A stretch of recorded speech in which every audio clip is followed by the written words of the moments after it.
الشرح والإبانة على أصول السنة والديانة.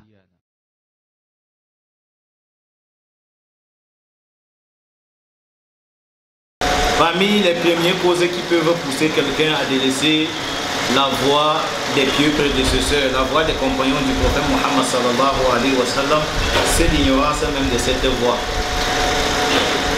Ça, c'est la première cause de l'égarement. C'est l'ignorance même de cette voie. Que pensez-vous d'une personne qui sait où il va? Il connaît son objectif sans connaître la voie permettant d'atteindre cet objectif. Généralement, il finit par se perdre. C'est pour ça qu'il est important de connaître la voie des compagnons. Et c'est pour cette raison qu'Allah subhanahu wa ta'ala a rempli le Coran des versets parlant de la voie des compagnons.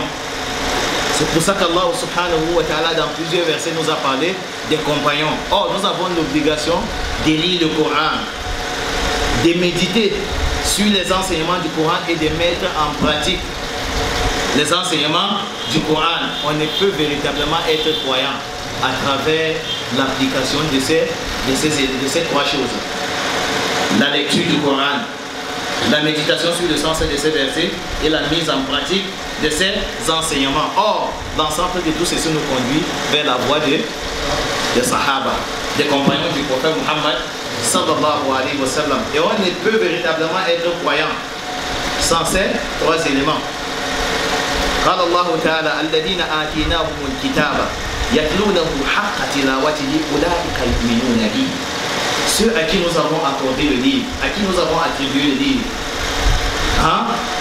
يتلونه حق تلاوته, et qui le lisent comme il se doit. أولئك يؤمنون به. Et ça, c'est un style parmi les styles qui marquent la restriction. Allah dit que ceux-là sont ceux qui croient au Coran. Donc, tant que tu ne lis pas encore le Coran comme il se doit, tu ne fais pas avancer ceux qui croient comme il se doit. Or, on ne peut pas lire le Coran comme il se doit quand on n'a pas regroupé ces trois éléments. Quand on ne s'adonne pas à la lecture correcte du Coran.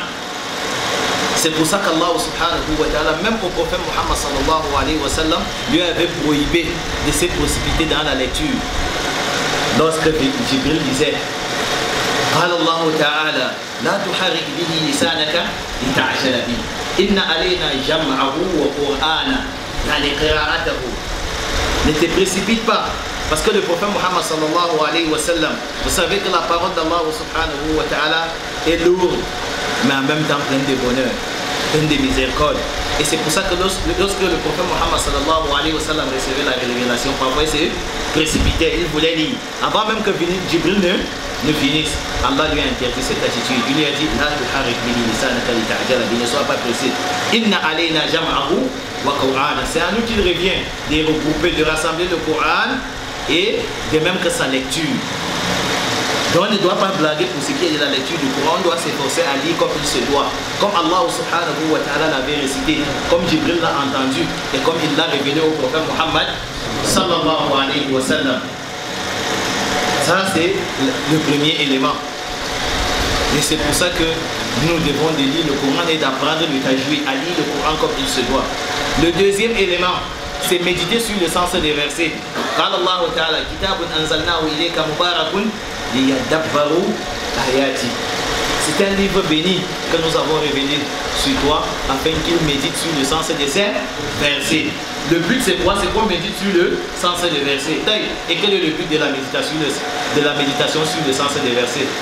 C'est pour tirer des enseignements et mettre en pratique ces enseignements. C'est pour ça qu'il faut absolument ces trois éléments. Or, en regroupant ces trois éléments, ça nous guide vers la voie des compagnons, des sahaba du prophète Muhammad sallallahu alayhi wa sallam. Allahu a'lam. الشرح والإبانة على أصول السنة والديانة.